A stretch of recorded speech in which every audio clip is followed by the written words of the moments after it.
Hello everyone. Am I audible? Yes, ma'am.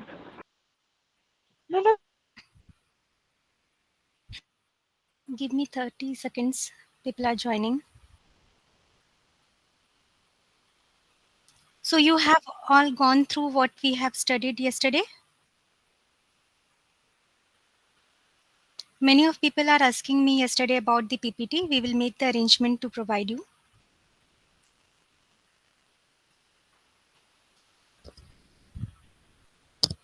Can anyone brief me what we have studied yesterday?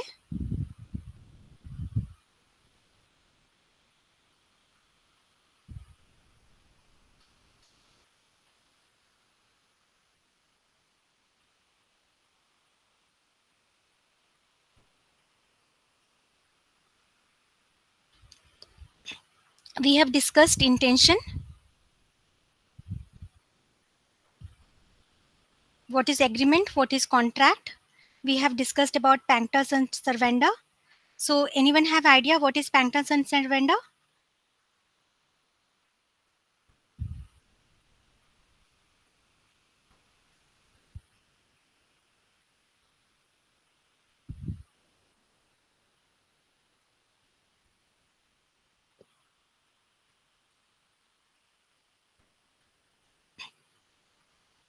We are discussing this so that we all have the clarity. So if anybody is not having the clarity, then in that case it will be difficult. Aditi, you can switch off your video. Yes. So if anybody is not having the clarity, then in that case we will discuss again on that topic. So yesterday we have discussed about intention, what is agreement, what is contract.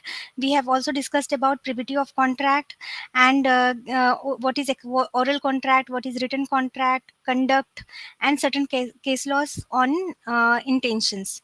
Right.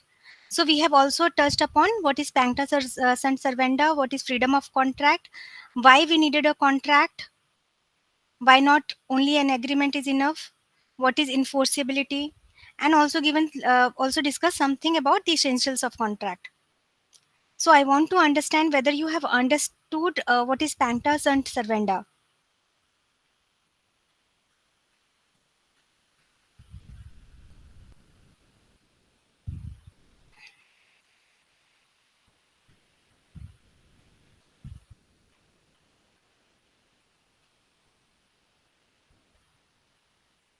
Can anyone tell me why we enter into a contract?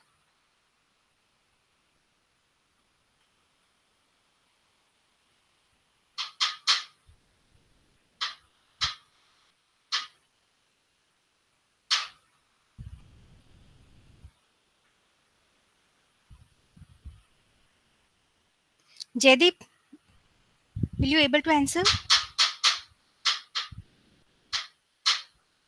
Correct, to seek fulfillment of promises. Yes. Can you give me a 1 minute? Just give me a 1 minute.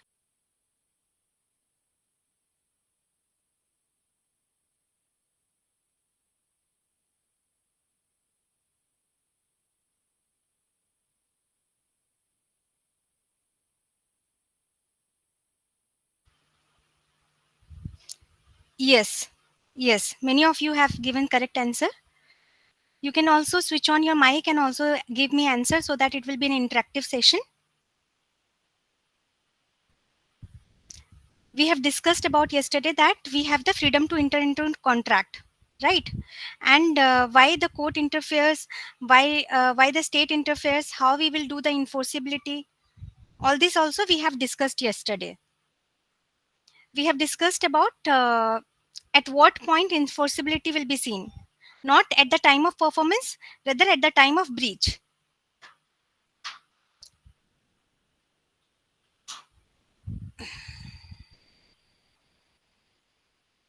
Sorry, my daughter is uh, can you give me some 5 minutes and I'll come back, right?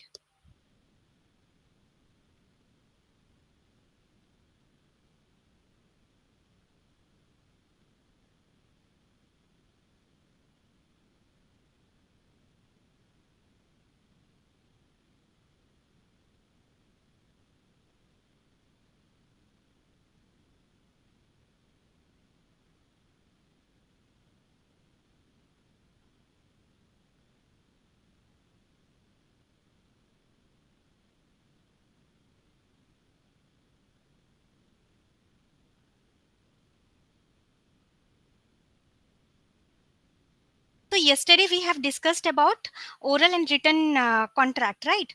So can you tell me, when if it is a silence, if a person is silence and is not responding anything, then do you consider it as an implied contract, or you will not consider it as an implied contract? Suppose somebody is standing there, uh, and you think that. No, no, no, Jadip. Can you tell me the difference between the conduct and the silence?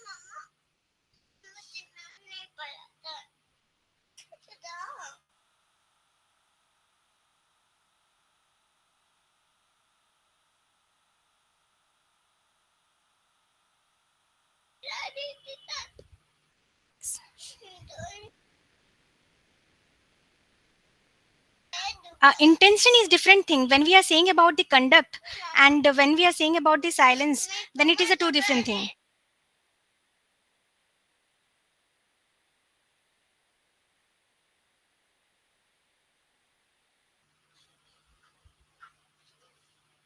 Yes, yes, Prajakta. So yes, correct. But please switch on your mic and tell me the answer so that it will be an interactive session.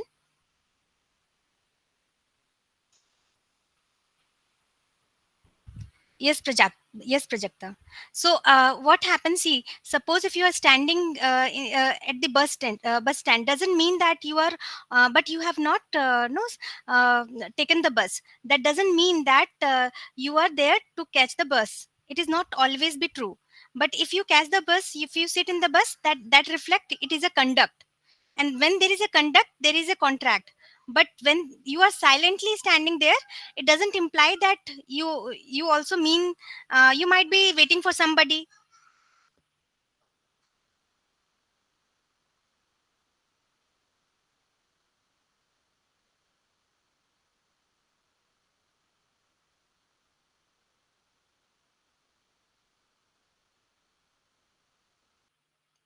Sorry, today my daughter is not feeling well, so that's why it is a little disturbance is happening. So uh, I request you to keep with that.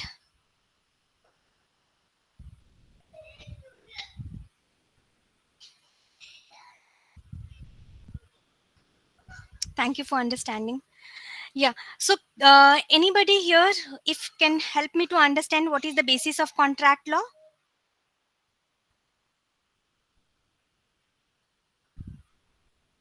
Why we discuss, or why we are all gathered here to learn contract?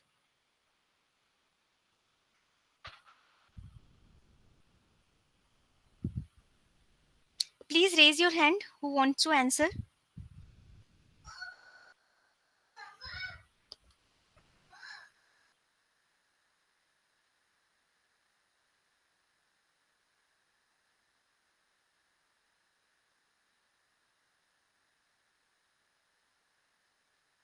Yes, Jadip, to establish right conclusively. Correct. Yes. Yes. So many of you answered correctly only. So the whole purpose is like that. Suppose if you say that to your mother that God promise I will return it, let me allow to go for a holiday, and I will no, I will not. God promise I will not have alcohol. So this is a promise, right? But your mother is not aware that there is a certainty whether you will have the alcohol, or you will not have, right? Whether she will allow you to go for a party or not. So when this is a when this kind of scenarios happen, so what is the whole purpose, what is the in your mother's mind is there is a trust deficiency. And when there is a trust deficiency, then uh, because of that, we have moved from agreement to contract. Because what is the difference between the agreement and contract is enforceability, and enforceability is seen at the time of breach.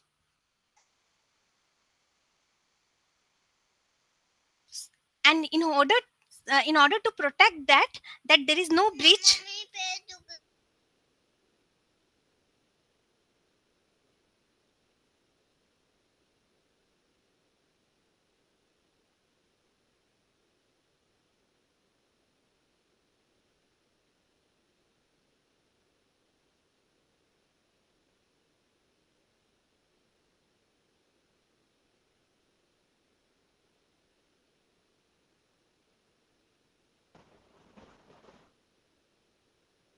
I'm sorry.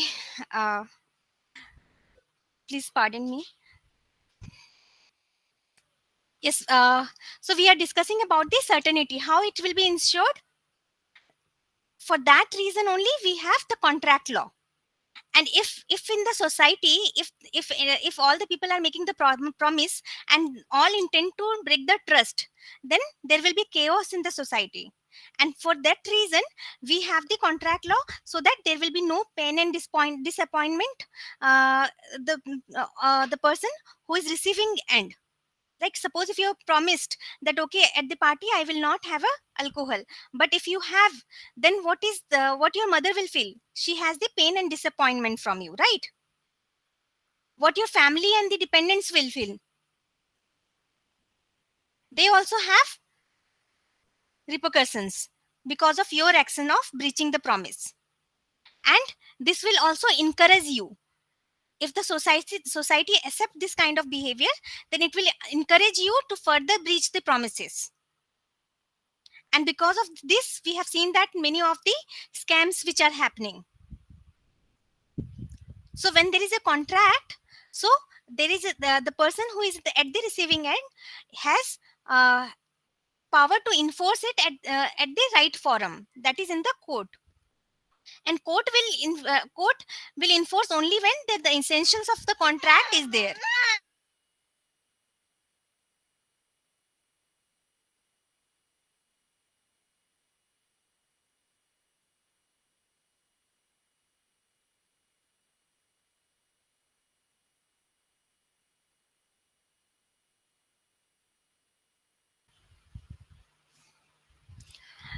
Okay, can anybody tell me that what is common law and what is codified law?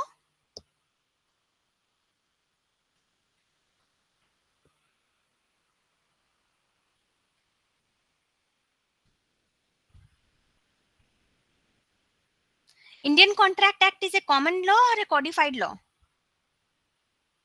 Ma'am, it is a codified law. Yes. And what is exactly common law?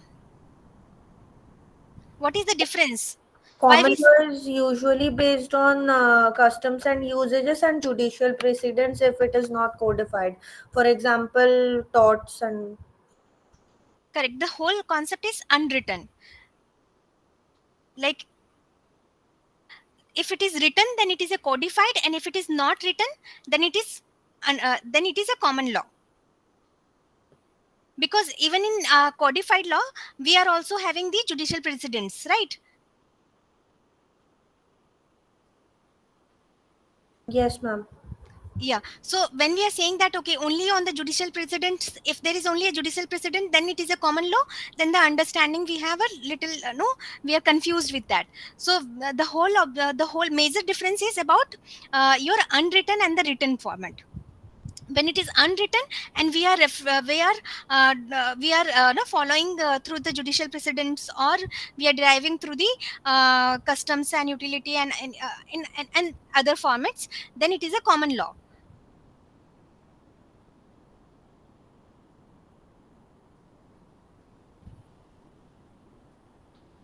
Okay, so we have already gone through the essentials. Now I have given yes. Yesterday I have discussed about the two parties. So can you tell me that suppose if you have no you have decided that you will go for a gym this entire month, and if you will not bunk one day, then you will treat yourself with at Domino's or any other place of your choice. In that case, suppose you have followed the entire regime, and the day of no treat, you have not given yourself any treat, or because of any exigencies or anything, you couldn't able to do that. You breached your own promise. So, is that a breach of contract?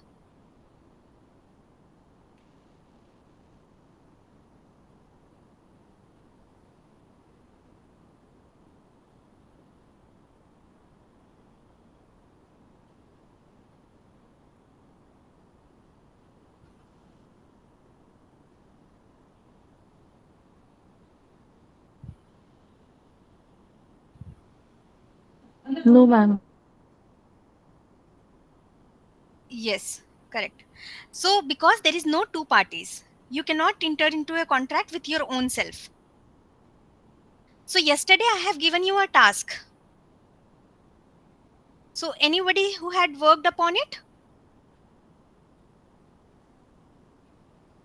Yes, Asmita. Yes, please, Aditi. Ma'am, as much as I researched, a partnership firm is not a legal entity. Because the partnership firm exists as long as the partnership continues and carries on its business. If the partners go away from that firm, I think the partnership firm will dissolve. So I don't think that contract would be valid. On dissolution, the transfer of assets to the partners, I don't think it's a valid contract. Mm-hmm. So at the time of dissolution, you think, or it is not a separate legal entity, you think altogether? Because if during the existence, not during the dissolution, suppose if it is in the existence, and the partnership firm has transferred certain asset to the partners, then. Ma'am, it is altogether not a legal entity because it's just an association of individuals. Mm-hmm. Jadip, that is not the answer. Which you that is the part that is how the settlements will be done at the time of dissolution. Yes, assume all the at the time of dissolution, all the criteria has been met, and there is certain asset left to be given it to the partners. And I would advise that if you will know switch on your mic and then participate in the interaction, so that will be more interactive. Yes, correct, Aditi. You have really worked upon it and very correctly said the difference. So, partnership firm is not a separate entity, and because of that, uh, any kind of transaction made between partner and partnership firm, it will be considered as oneself only. It is not two different parties. And the same has been held in the state of Gujarat versus Ramanlal S and Co. So you can go through Ma'am, this. but how would a partnership firm have contracts with other parties? If it's not a legal entity, so it cannot form contract with any other person, let alone the partners. I said it is not a separate legal entity. But Separate, would it separate. form? See, Aditi, if I say that if you want to do do you have understanding about what is sole proprietorship? Ma'am, not clearly. Okay. If you want to do any kind of business, will you able to do it by your own self? By myself. Yes, Yes. I can. Do you need a partnership firm No. or any company? No, right? Private No. limited or public limited. Okay. And you are also no say employed. Yes, ma'am. So what will be your two incomes? One is your business income and another is your The salary, employment. Yes, ma'am. salary income, right? So when you are interacting and you have kept your can you keep your business can you give your business as any other name other than Aditi Panda? Yes, ma'am. Okay, say me what name you want to give. Anything XYZ maybe. Okay, XYZ. So XYZ is different than Aditi Panda in Yes, the ma'am. eyes of other person, Yes, ma'am. but your income will be computed. Yes, ma'am. Yes, with you only. Yes, ma'am. Si- so XYZ entity can still file a suit against any other party or can enter into a contract with other party. Similarly, the firm is not separate than all the partners cumulatively, and they can enter into a contract or they can do a transaction with other entities. I hope it cleared the doubt. Ma'am, it can. So, what you're saying is it can enter into a contract through its partners. Yes, yes, through its Huh. partners, Yes, and ma'am. yes. Yes, ma'am. Yes, ma'am. Yeah, but any even any company is running through certain representative only. Yes, ma'am. But what I mean to say that collectively called as firm, collectively called as partnership firm, and it has similarly if a single entity is there, then it is a proprietorship, and the proprietorship is entering into a contract with certain name. You can keep Yes, your ma'am. name as also, or also you can keep any other name. Similarly, the partnership firm is collectively all the partners are called firm, and that enter into a contract with any of the people. Yes, ma'am. I got it. Thank you. And we will have better understanding when we will do Indian Partnership Act. Yes, ma'am. Okay. So yesterday somebody has asked me whether I'm going to complete the entire contract act or not. I will be doing the entire contract act. It will not be one or two session. So I advise everybody to be no punctual and participate and always attend the class, so that you will entirely complete the whole contract act. At the end of the session, you will be at the same page. That's the objective of the everyday webinar. Okay. Now the second essential is fulfillment of legal formalities. Do you think there is a legal formalities to be fulfilled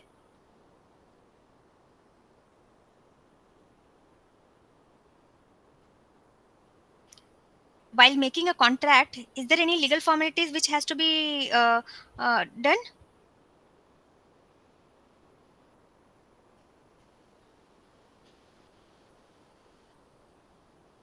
You need to answer, because yesterday I have no told you all this. And if you're not saying, I will feel that you have not having clarity what I have taught you yesterday.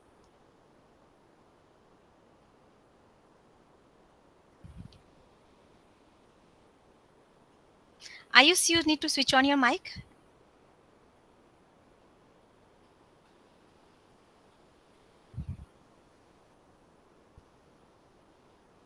Why you say so, Ayush?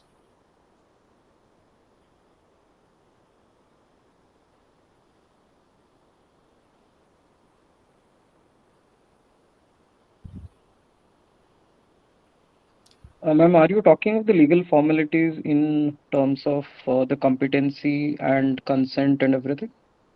No, no, no, no. Legal formalities, when we are discussing about that first scenario, second scenario in the intention, if you remember, in the first scenario, we are talking about, in the second scenario, we have discussed about the written documentation, then the oral, written contract, oral contract, conduct. And these are not your formalities. Okay. These are the mode of doing.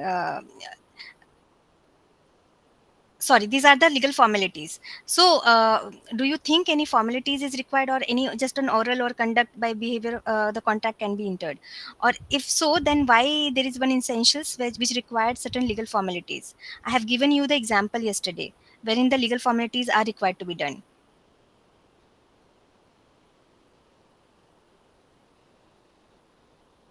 Yes, ma'am. Legal formalities such as written documentation or registration may be required because how else can we ensure the enforceability of a contract?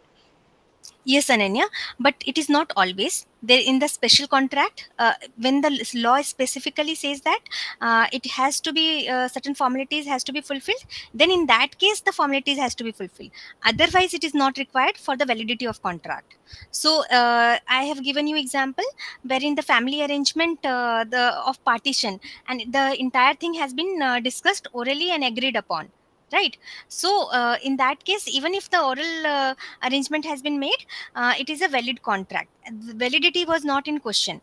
But suppose in certain laws, like in a special contract, example your insurance, there it says, the law itself says, in order to be a valid contract, it has to be written format. So if it is mentioned that, then the legal formalities has to be fulfilled. Otherwise, not. Okay, like for the your sale of immovable property, there the registration is mandatory. If the registration is not done, then in that case obviously the 100 rupees value and all those things are there. But I am saying about if the registration is not done, that it will not be considered as sale of immovable property. Correct? Yes, ma'am. Yes. So next is your certainty of meaning.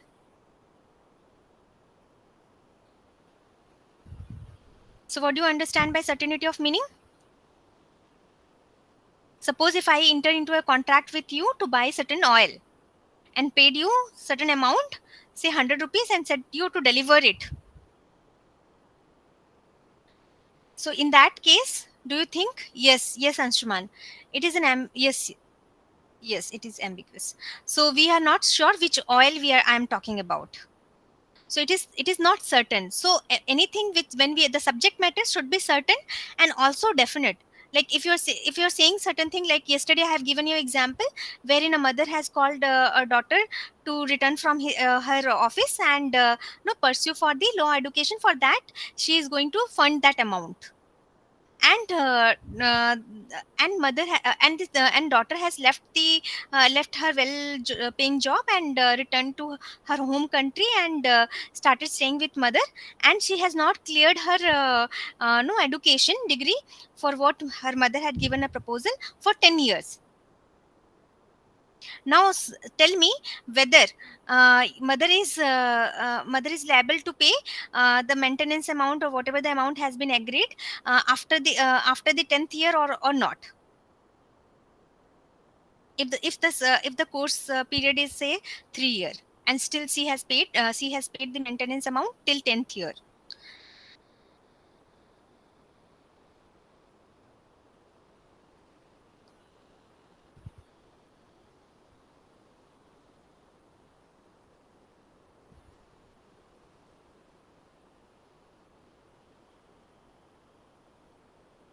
Think.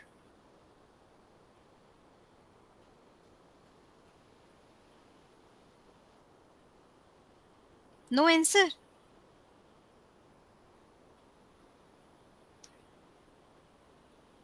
Is daughter can recover that amount from mother?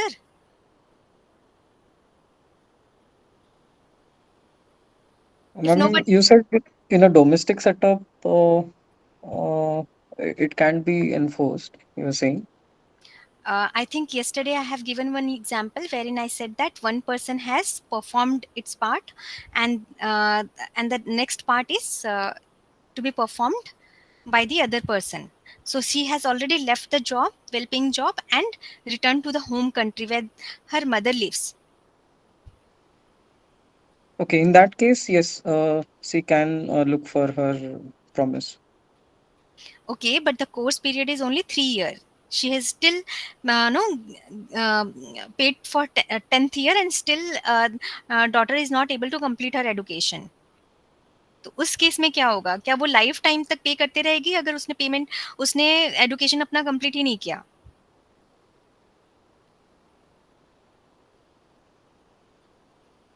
Ma'am if a time I, limit of 3 years has been set, so I don't think it वो 10th year तक pay करेगी. I don't think she can recover that amount.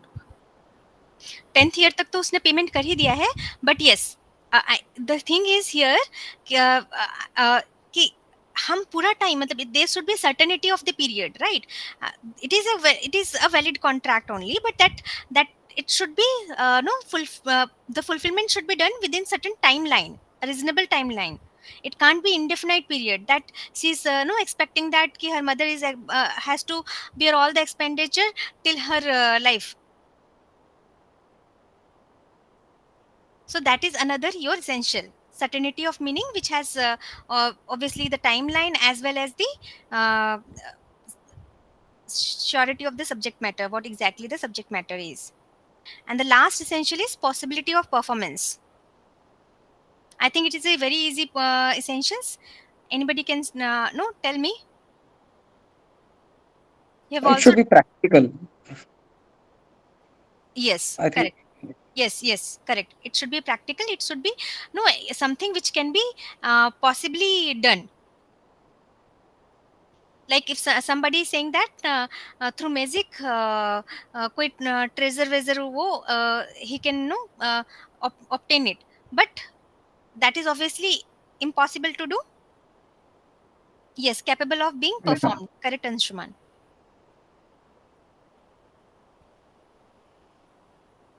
Okay, so we have discussed all other essentials.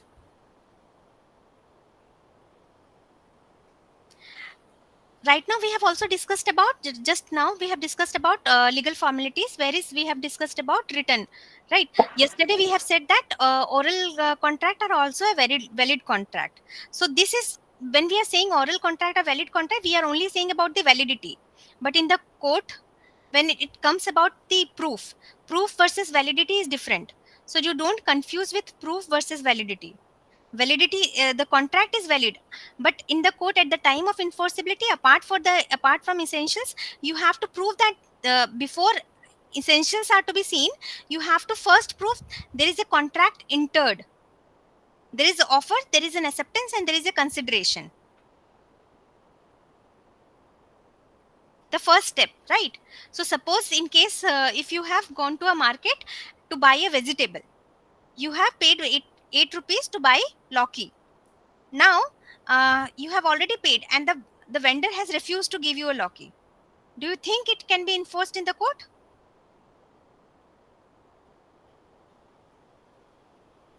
It's difficult to enforce without witnesses. Correct. So when we are saying about validity of contract, we are saying all the essentials. But when we are saying about how to prove it, that is a completely different part. And that's why you have seen while entering into a contract, there is a stamp duty to be paid. Like in any of these agreements which we entered into sometime, right? Yes, ma'am. Correct. Yes. So it is advisable because to prove if there is a breach, it has to be proved. Many of the people has not pay and doing it in on stamp paper, they do also on a paper, but in court they will see with some certain witness, and they also look after the stamp duty. Yes, ma'am. Yes.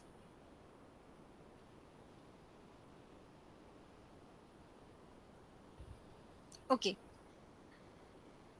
So offer agreement we have already understood.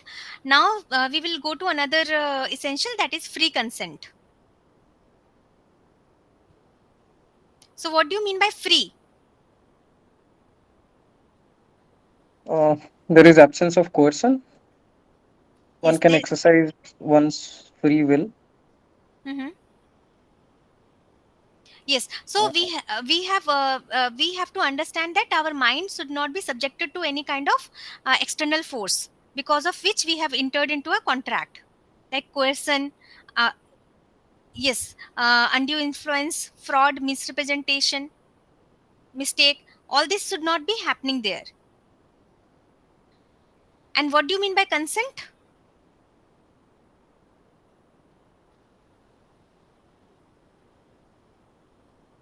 Ma'am, consent is agreeing upon something in the same, agreeing upon the same thing, have bearing the same meaning in mind. Exactly, and this is obviously seen at the time of enforceability. We are not seeing at the time of beginning of the contract, because suppose if you are no saying obviously when the subject matter is something which is in dispute, then it will be obviously the breach will happen and it can't be enforced. Correct. Like if you are thinking about I have offered you to sell BMW, you will be thinking about the BMW car, not the plastic car. So this is what consensus ad idem. So free consent is your the same thing in the same sense, and that consent should be free. So tell me that you have seen in the no employment, you signed the employment letter. Have you read that employment letter while signing? Ideally, one should read, yes. Yes. So do you have say on the clauses?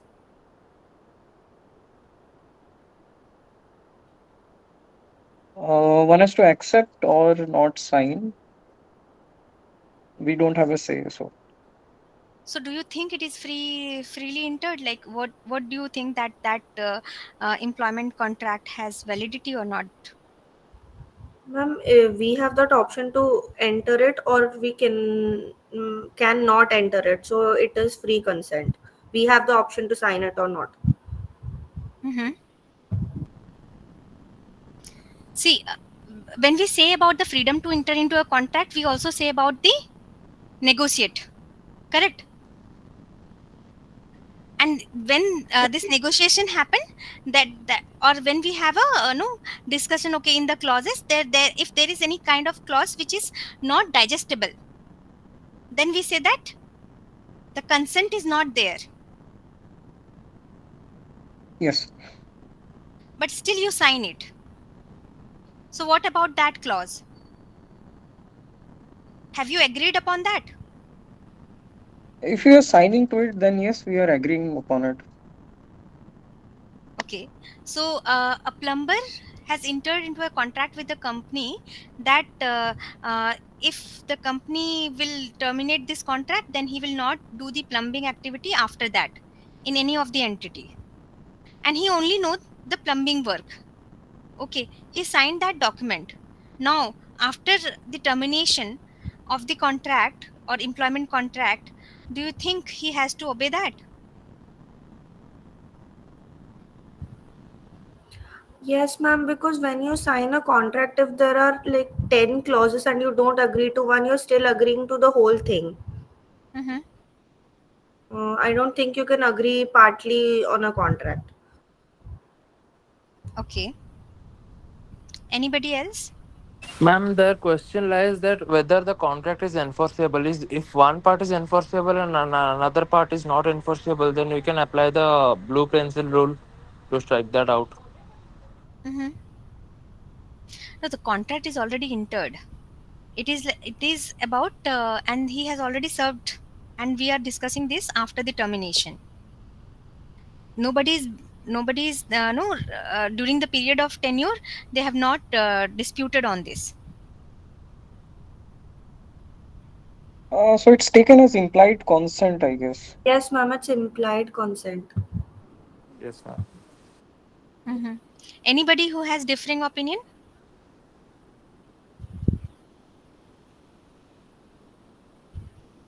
think about it.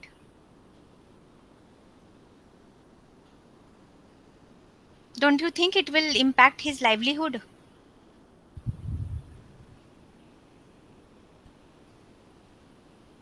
Yes, Saswat, you are correct with that.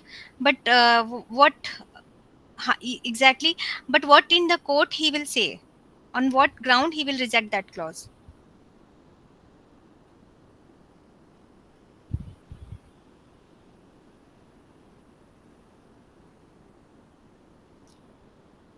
One can say, I think he was done under coercion.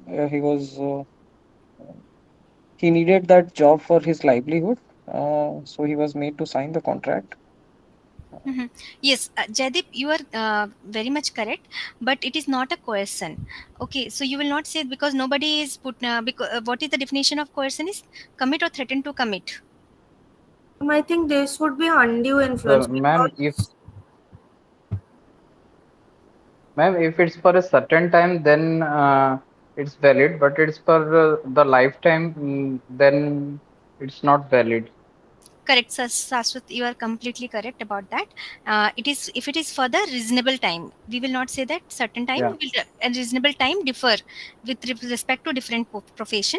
So suppose for any other profession, it might be for 1 year would be a reasonable time, and for certain profession, it might be only a 15 days, or for a certain person whose livelihood is entirely dependent upon his no the quality he has or the professional work he do, like plumbing. So if he will be restricted, then even for a 15 or 20 days his family will not survive. But for any other profession it might not be that timeline, so it is for the reasonable timeline. And since it is unconscionable, so that clause, even if you have signed it, you that is not enforceable in the court of law. So whilst signing the standard form of contract, the rest of the part is still valid, but the only thing which is unconscionable, that is not enforceable, and we are not. Ma'am, ma'am, in some situations where there is contractual employment, even in government, for a Mhm. small role, they do have a clause that no re-engagement can be done, and this clause is for their lifetime, right? Uh, are you saying, ma'am, that is not enforceable? See, it is depend upon the contract. See, every this is all to be seen in as the fact, every each and every fact and circumstances. Okay, I'll if you want to read certain case laws, I have written a blog also on that. If you want, I will give you the link, or if you want to read it now, I can also share that screen. with you.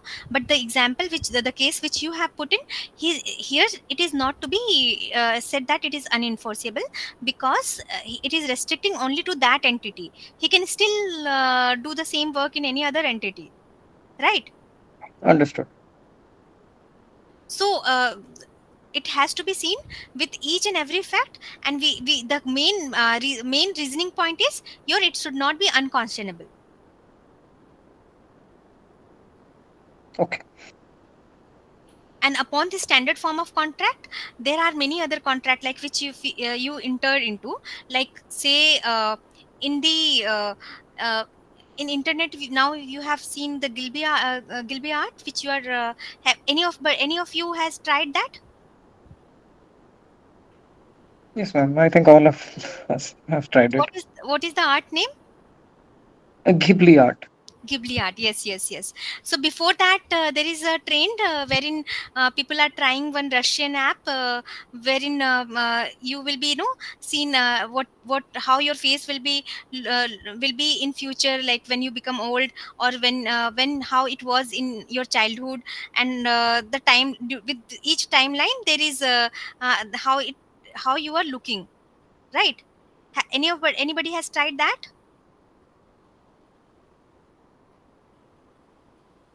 Ma'am, are you talking about Snapchat? Ma'am, that's allows you to show the face how you look in future and how you look in the childhood. Yes, there are many. Similarly, like now, the Gilby art is done by many of the apps and many of the AI tools. Similarly, that is also done with many of the apps. So when you download certain apps, you have to accept the terms and condition, right? Yes. Yes. Nobody. Have you also gone through that terms and condition, or you just accept it? Practically, it's not Usually, what possible. layman used to do, they don't read the terms and conditions. They simply agree on what the point says, and they simply continue to the next point. Even the But literates, even the literates don't do, Priyanshu. yes, ma'am, that is true. I Yeah. agree to this point. Everybody know, अभी बहुत trend चल रहा है तो चलो ये हम भी कर लेते हैं, और कहीं पे तो कोई टर्म्स एंड कंडीशन नहीं भी लिखा होता है, जहाँ पे आप एक्सेप्ट या नॉन एक्सेप्ट वाला आप नहीं भी क्लिक करना होता है, तब भी आप सिंपली डाउनलोड कर लेते हैं, Yes, ma'am. तो भी माना जाता है कि आप इंटर कर लिए हैं उस कॉन्ट्रैक्ट में. So there is a two way, one is your acceptance and another is your conduct, with which we are saying that कि, okay, you have agreed upon it. And if you read that terms and condition, there is something which they have written, that whatever the pic you are using, they can use it in any manner they want it, and they can use it forever. Do you think if you have read it, you still downloaded it or you have used it? I think nobody would No, have. no, No. ma'am. I have never used that Ghibli yet, and I have read that clause. Okay, you're the smartest then. So yes, so if that clause is there which is unconscionable, then still if it is there, then it is not they cannot use it forever or anything. They can, it is still no be unenforceable on the ground that it is unconscionable. Okay. That is the key. But Yes, ma'am. obviously it will come when at that, all these breaches will be seen at the time of breach. If they have done it, they performed it, you are not able to stop it. You will stop it only at the time of breach. So don't, I will advise, don't do all those things. But once it is done, you will go to the court and you have a remedy. Okay. Now there is now we can go to the another point, that is capacity of the parties. I think everybody knowing about it. What is capacity of parties?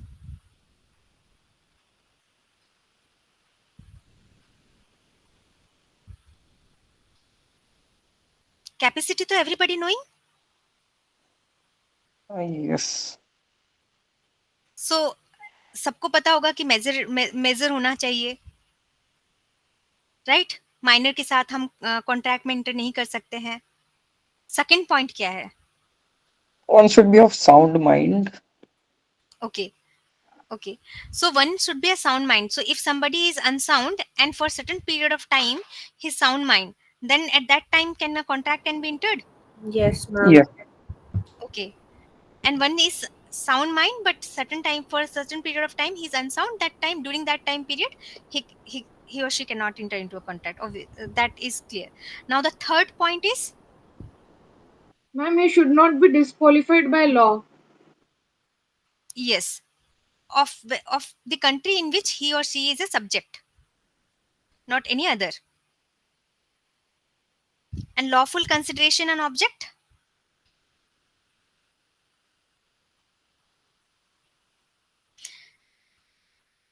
say that you want to admit your family member to the hospital and the hospital is asking for certain amount, a huge amount, say 5 lakh or 10 lakh rupees, and you don't have that amount. So you have no unlawfully sold somebody's else property and gathered that amount and given it to the hospital, and hospital has not operated the patient.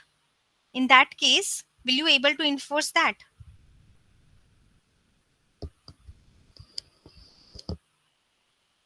Ma'am, the consideration amount was unlawfully obtained, so it cannot be enforced. Yes, so the consideration and object both need to be seen as lawful. If the object is unlawful but the consideration is lawful, then also you cannot, like if you have given a contract killing but you have, and the payment amount is made through a bank only, the consideration is lawful but the object is unlawful, then in that case also the contract can't be entered, not expressly declared as void.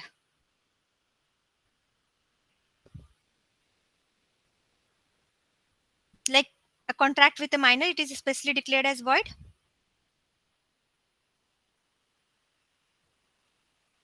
Got it.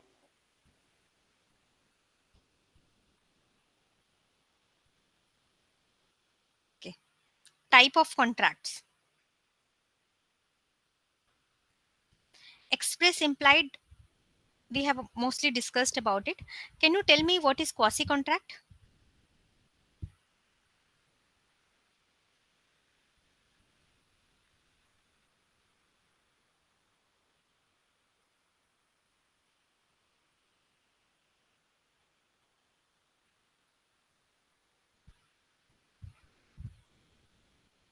So usually a contract is entered when two parties intended to enter into a contract. But in case of a quasi contract, it is not so. Like suppose if the pizza person has delivered pizza wrongly at your doorstep and you ate it, and now the pizza person is asking money, but you have not ordered that pizza. Do you think you have to pay that amount?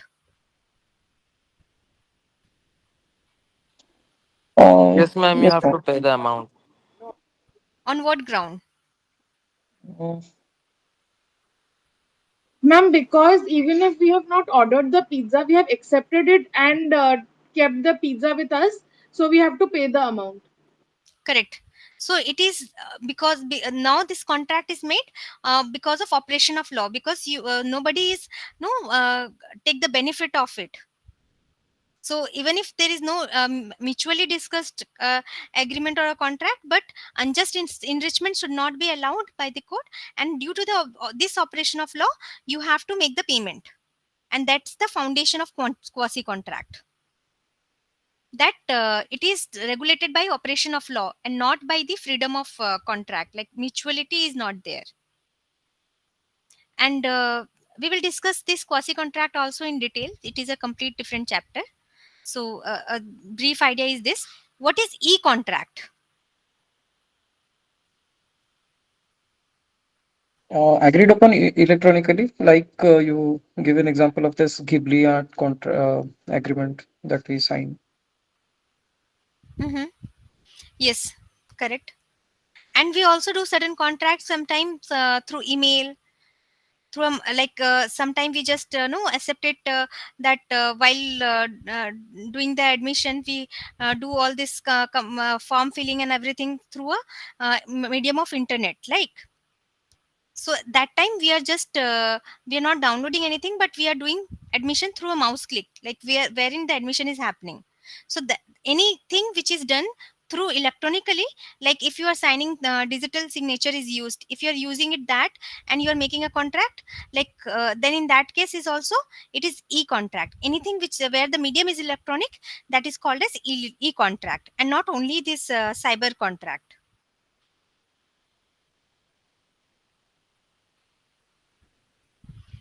Now, yes, now you can also no question that kind of contract. Suppose if the digital signature is not put by you, but by somebody else, and you are not aware, then in that case you can also no say that ki, okay, then you can dispute this contract. So there are there are ways to dispute this contract. One we have already discussed about unconscionable point. Another is that ki you have not clicked it, or you are not aware of, there is a cyber fraud happening, or on these grounds you can also uh, no question that existence of that contract. Okay, valid contract though everybody must be knowing about. We have all we have discussed all the essentials, and when there is all the essentials of the contract is available, then it is a valid contract. If none of the essential is, or any of one essential is not there, then it is called as void agreement. But what do you mean by void contract? Is it not same as void agreement, or there is certain difference between void agreement and void contract? If there is an express clause in the agreement, uh, I think then that would lead to a void contract. No, Jaideep. Okay, ma'am. But what kind of clause you are thinking about will be there which make it a void contract? As talking of certain conditions that make that contract void, they mention in specific scenarios like someone operates it in a different jurisdiction or in a different setup, uses it for activities that are not permitted, like devices and all. The warranty gets void for that. Mhm. No, that is your certain. Suppose see, in the contract there are a lot of terms and condition. So if there is a certain terms which is not no accessible, or there is something which is not to be fulfilled, then that terms, you separate that terms, and the rest of the terms is still valid. So that still remain the valid contract only. Only that clause will be severed from that. So Are void contracts similar to voidable contracts? no, no, no, no. It is completely different. Because see, you can also see in the PPT. Ma'am, when a contract is valid when made, but after, due to some of the circumstances, Contract. the contract becomes unenforceable by law. So then it becomes a void contract completely. Okay, and yes, Saswat, you can also say. Yes, ma'am. What Priyanka said, that's my point. Uh, at the time Ma'am, of making it, it's valid, it's legal. But just like an example,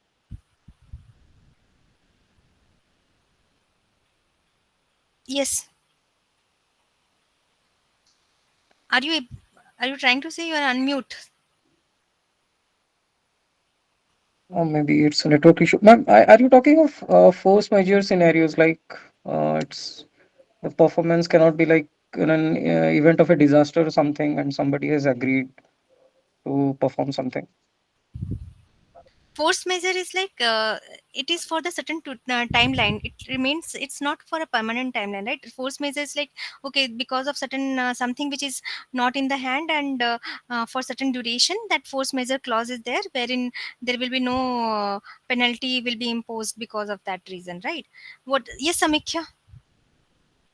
Ma'am, void contracts are those contracts which are made with with parties that are not qualified. For example, if one of the parties is minor or is of unsound mind while entering into the contract, then it would be a void contract.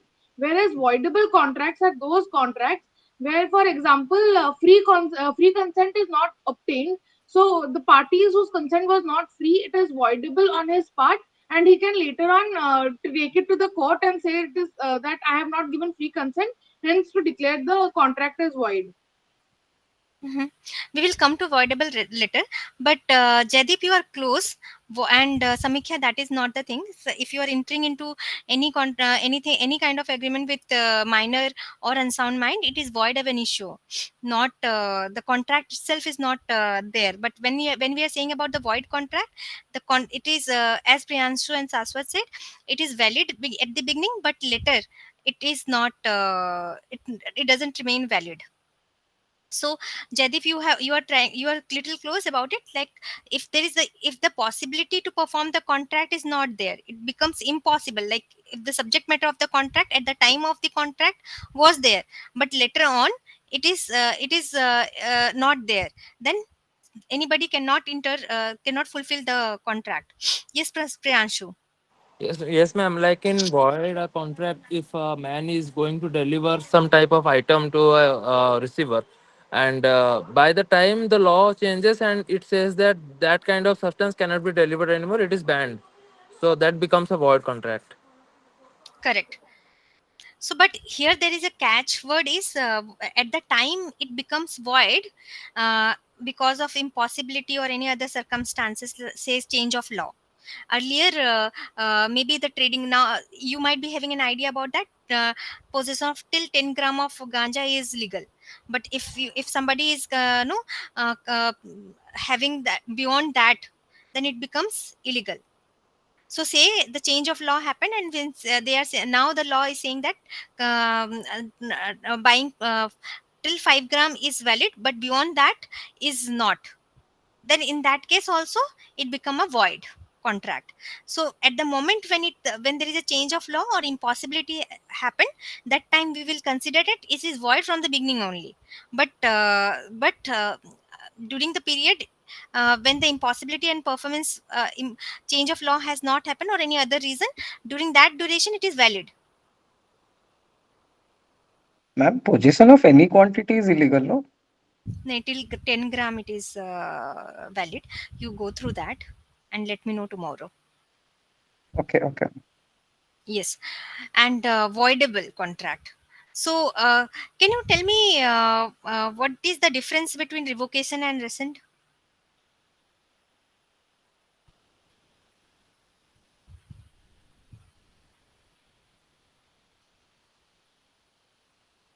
Or revocation itself?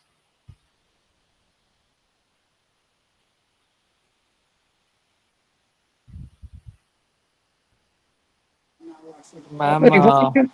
revocation is withdrawing an offer or acceptance before a contract is formed, and rescission is cancelling completely or terminating the contract after it has been formed. Okay, correct. You are completely correct. So in the child marriage, in case of child marriage, so what do you think? It is a voidable contract or a void?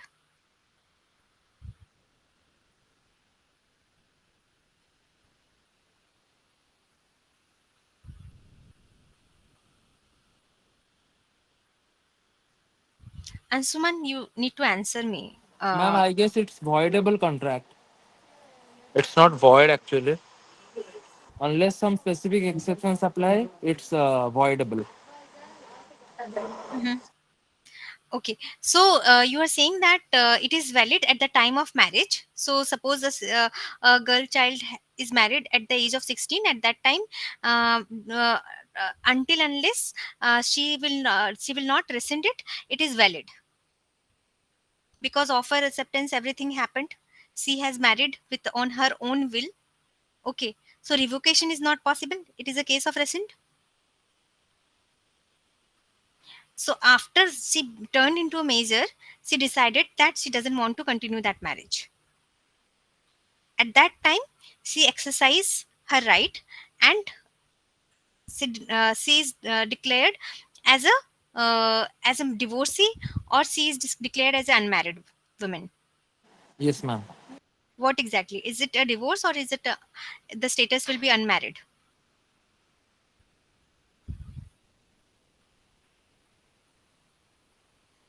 Divorced.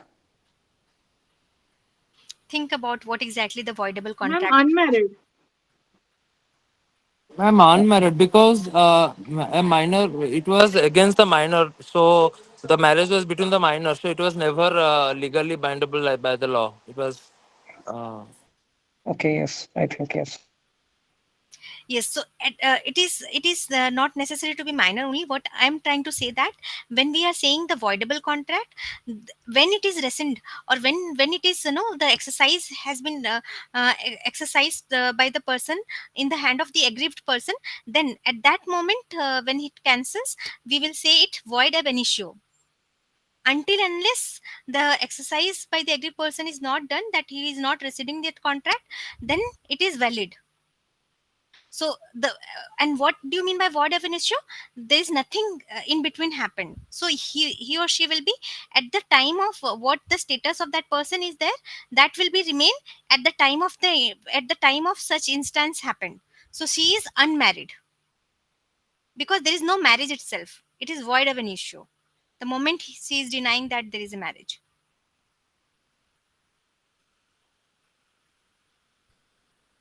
Got Ag- it. yes.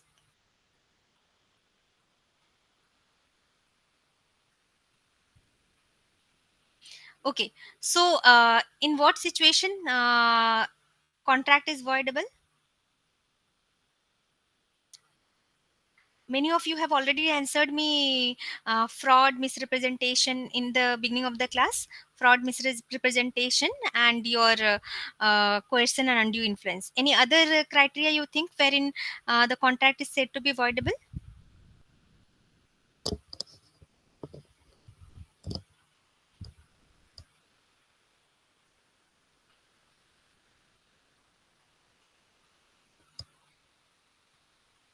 Suppose I have given you a contract.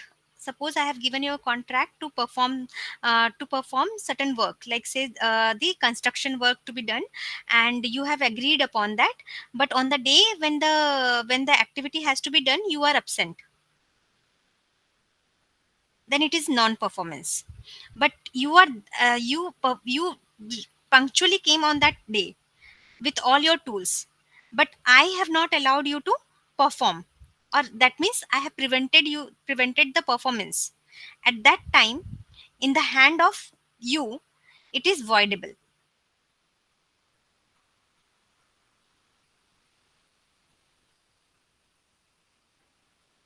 Are you able to Okay, understand that point? okay. Yes. And another instance is your time is the essence of contract. Have you came across such terminology before? Time is the essence of contract.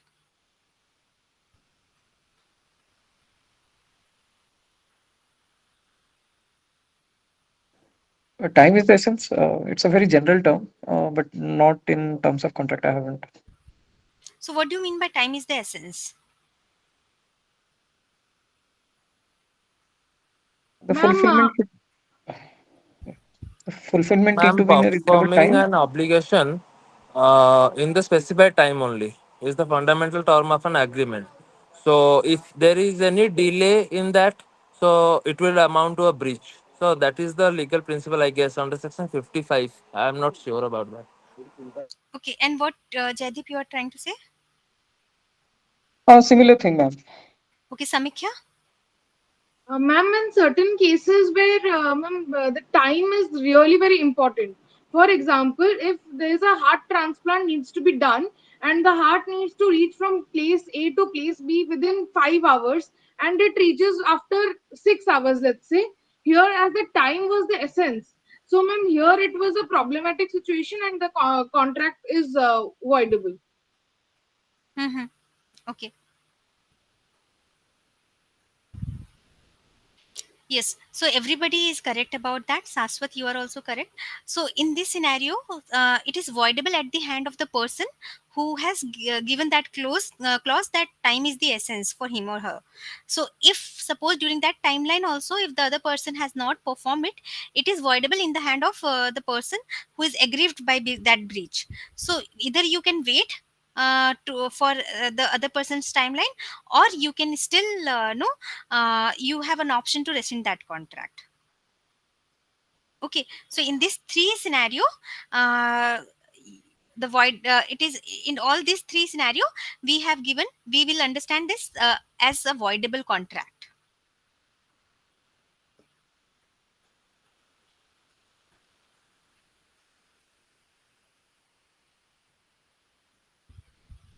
Now, what is the difference between void contract and voidable contract?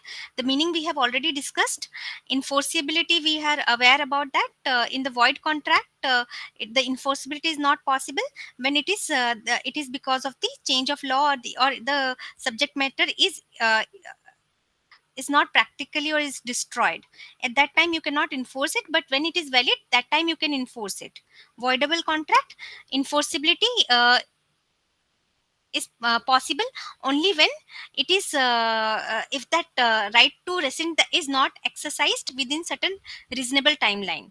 So if it is if within reasonable, because a person cannot be waiting indefinite period, so it should be exercised. If you want to rescind that contract, you have to exercise that right within certain reasonable timeline.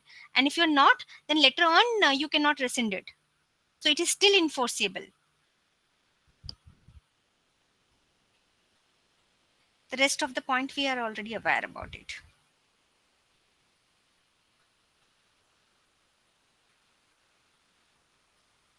Okay, so tell me about this. You have understood illegal contract yesterday. We have discussed about illegal contract, wherein it is forbidden by law from the beginning. Like when we have said that certain things to be not done by, when the law is saying that certain thing to be not done, then it is illegal. It is not legally allowed by you, by the state. But if suppose you have already made a illegal agreement with somebody, and you have also, in order to perform that illegal agreement, you have taken a loan from the bank. So taking a loan from a bank is a valid one. You can take a loan from a bank. Yes. So is it a legal contract? Because you have taken a loan to buy a say some for the purpose of terrorism. You want to buy Mm, some kind of uh, tools or instruments to do some terrorist activities. So taking that loan is a valid one, or you have or you it is not. Is the bank is able to recover that amount? Say the bank is also aware about it, because and the bank think that okay, giving a loan is completely valid one, because any person can with a good all the criteria is you are able to fulfill. So like you have your ITR is perfect, or you are into employment, or any other security which is required to be given to give a loan. Bank has seen all those things and has given you the loan. Now can a bank able to recover that amount? I mean, any case, bank will have the right to recover its own loan. But I don't understand the scenario because if it's a personal loan, one can use it for any purpose. Now, for the purpose that one uses it, he'll be punished as per law. I'll give this question as a task. Okay, think about it more. And in this class, I am expecting that you will know more and more.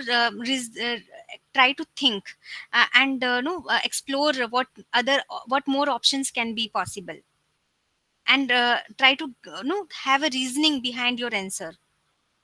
So the more and more we will try to discuss and reason, do the reasoning exercise, we have more clarity over the subject. As the yesterday question, only one person has given me the answer. I don't know whether all of you has researched over it or not. Even if you don't know the answer, or you're not able to find out the answer, at least give in the chat box that you have researched over it. What's the exact question here, ma'am? Here the question is the person that you want to do some terrorism activities, and for that reason you need a fund, and for the purpose of doing the terrorism activity, decided to take a personal loan from the bank is well aware that you are having intention to do some terrorism activities, because bank manager is your friend.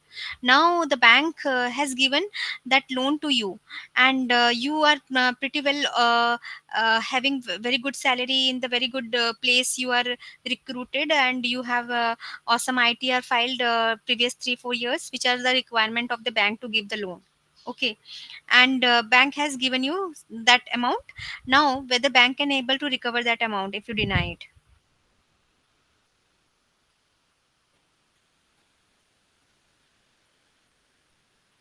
Okay. Ma'am, I guess yes, the bank can recover from the loan that he has given to the person, because because the bank didn't knew about the illegality of the business that the person is going to do. Mhm. I will give you this as a task. Think more, research over it, understand what is illegal contract, what is connected contract, what repercussions happen when there is a connected contract with the illegal contract, and all these things try to research over it, and then we will discuss tomorrow. And meanwhile, I would like to take some kind of feedback from you. Is that the pattern of study is fine, or you want certain different way?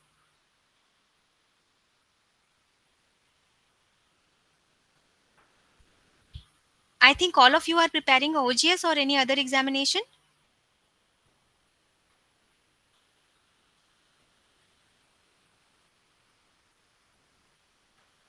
We are preparing, but this Supreme Court thing is a bit of a difficulty for it's unclear will it will happen to the fate of things. You're preparing for AOR exam.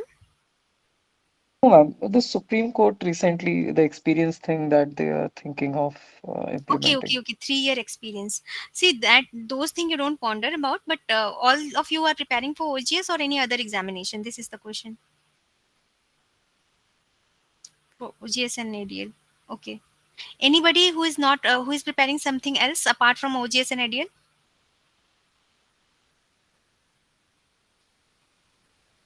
Yes, ma'am. So anybody who is not preparing uh, like who is preparing any other examination apart from not OGS and ADL, that can drop messages, because accordingly I will put all the contents. Suppose if I'm going to discuss about certain kind of method, like no labeling method and all those things, it might not be necessary for OGS examination, but it might be for any other examination. So my content will be according to the requirement of your examination. So, anybody who is preparing apart from like any other examination apart from OGS or ADL? No reply. So I can suppose that all of you are preparing for OGS examination. Then in that case, what I will do in next time, that whatever I am teaching you, I will also give certain questions for you to write answers for net 2. Okay. So I will give you certain questions as a task apart from, because the approach for for the examination is different. So accordingly I will put that questions. So for you today I will give you a task, one this what the question I just asked, and another is when the promise become when the proposal become promise, and when it becomes agreement, and when it becomes contract, the sequence. Okay, and certain case laws on it. Write it down for yourself and let me know that you have written it. Will you able to write it down, or you are thinking about that you will be making sure that once the Supreme Court judgment will come, then only you will be studying seriously on that? Ma'am, will write it down. Yes, yes. So at present I would be thinking that you are studying Ma'am, contract can law. you please repeat the question? The last Yes, one. ma'am. Please repeat. uh, when proposal become promise, promise becomes agreement, agreement become contract, and any case laws.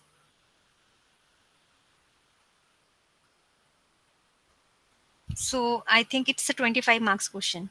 So you can write it down And similarly, I will always drop certain questions to you, and you start writing answers.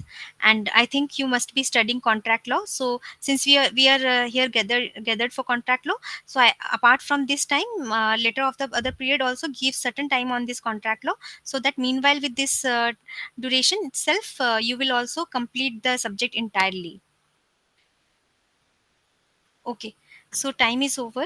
Anybody has anything to say, they can. Otherwise, they can. Ma'am, I Others have a can. doubt, including sales of goods act and partnership act, or only the general principles, that is the Indian Contract Act only, only No, no, seven. no, no, no, no, no. We are going. See, first of all, you understand what is Indian, what is Contract Act. Okay, so just a minute.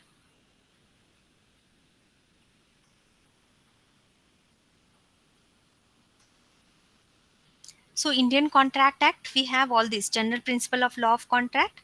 Sales of good act is part of the Contract Act, but now it becomes a, after 1930 it becomes a separate legislation. So we are going to deal this also, and then special kind of contract.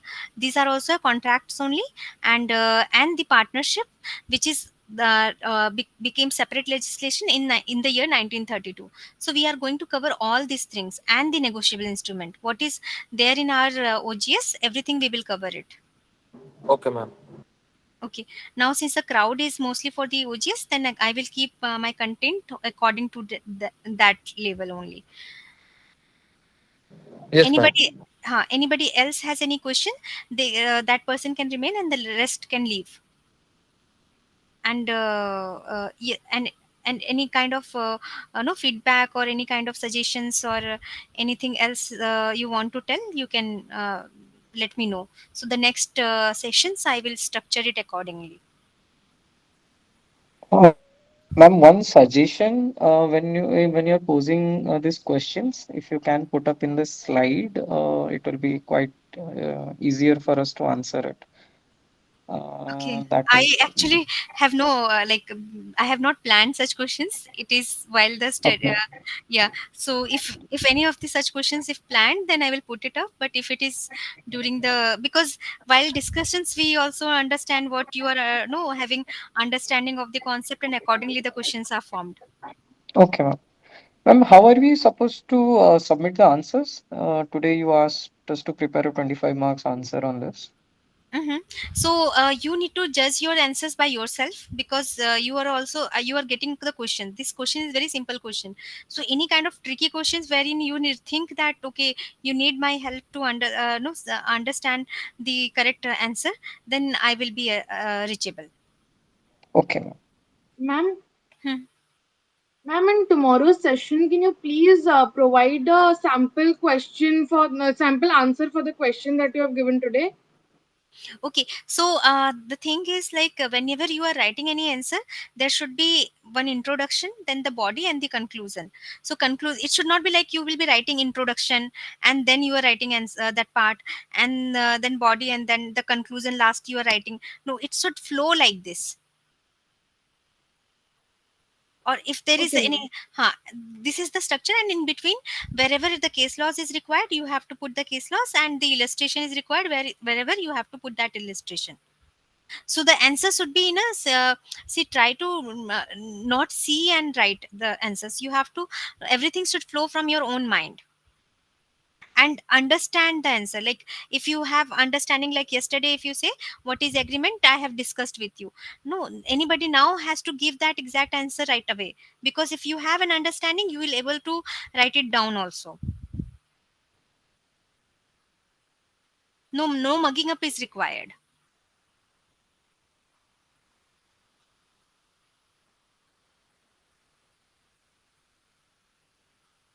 Like when I say that promise, there is what is proposal. If in a single word if I have to say, it is it's like offer, right? And when acceptance is then it becomes promise. When with the offer plus acceptance, there is your consideration is there, then it's an agreement. When there is an enforceability of law is there, then it's become a contract. Now obviously there will be a definition of it, but you have an understanding of it, and you are able to write it down answer, if you, even if you don't mug up those things. That's what the idea of this class, that everybody should have very clear understanding about each and every topic. Please discuss, don't remain silent, otherwise you are wasting your time.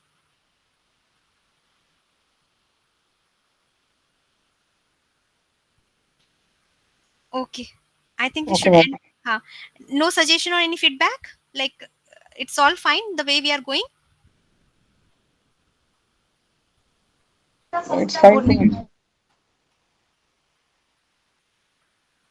Okay, I think that we are going to move it like this only. Okay, fine. We'll end the class. Thank you all. Thank you for your Thank you, time. ma'am. Yeah. Thank you.